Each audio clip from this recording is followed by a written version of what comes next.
Hi guys, Jan here and welcome back to The Present. In today's video, we're going to answer the question, how would you know when's the best time to close your business? Coming up. So this question is very tricky. It's actually coming from Mark Campbell, as you can see now on your screen. And well, in every kind of business, it also depends on your risk tolerance level because it depends on every person. So each person has their own level of risk. Now, when it comes to a business, for me, I don't have like a personal time or like a specific time that you should have in order for you to close your business, right? In our case, for example, a lot of you guys don't know this, but for the first 8 months that we have been doing The Present, we haven't been earning any amount of money, like zero. But we have been incurring a lot of expenses, just like the MacBook that we bought for the editing of videos, the phone that we are using for shooting, the internet that we have to pay for in order for us to respond to comments, and the venue that we are going to rent out just for us to shoot videos just like this one. So all these things are expenses, but there's no income that's coming in. So if you're going to look at it in a business perspective, that's not a good sign because you don't have an income coming in, but you have money coming out. I mean, in any kind of business, that's not a good sign. It's a bad thing.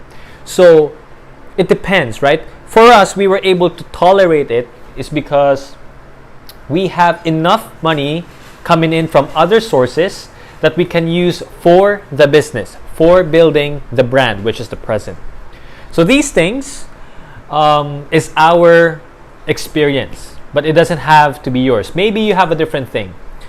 I also talked to a guy. He was an owner of an internet shop that's famous here in Davao City. And what happened was, for the first few years, his internet shop earned the ROI, the return on investment, happened in 1 year, and the remaining 2 years is income. So it's like from 3 years, 1 year is ROI, and the 2 years is all revenue coming in. It's like capital gains, technically, right? After that, he's going to sell the computers so that he could buy new ones for upgrades, of course, because if you have an internet shop, you need to have an upgrade. So what happens is after that, they buy new computers, 1 year return, 2 years profit. So that's the ratio. However, as time passes by and with all the competitions that's arising here in Davao City, what happened was it became like opposite. Instead of getting the investment back in 1 year, he's getting the investment back in 2 years, and the last year, which is the third year, is the profit. So it's like the opposite. So that's not a good thing. So then he decided to change his business model, which is to shut it down. So do you get this? I mean, it really depends. At the end of the day, it depends on the businessman. It's up to you. Sometimes what people are doing right now is they're going to create an app, even if they're incurring a lot of costs, but after 2 years, they know that's going to go up. It's going to have like a brand name, and then they're going to sell the brand with a huge amount of money. That's what others are doing. So you have to know your end game. You have to know your end goal in order for you to understand, okay, is this something that I'm going to do, or is this something that I'm going to pursue, even if it's not really making me money? So that's my experience in terms of doing that. I don't really have a specific time, right? Okay. I mean, try to imagine if we stopped the business in 6 months and we didn't produce any more content after that, then you wouldn't have seen this video.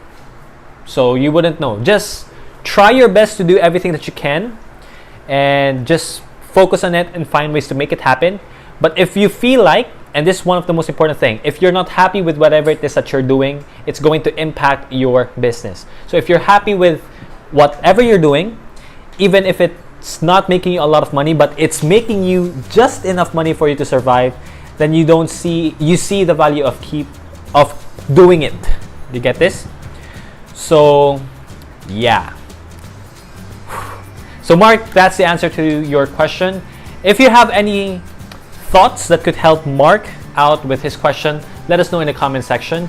And if this video helped you out in any way, don't forget to subscribe and hit the notification bell so that every time we have new videos, you will get notified.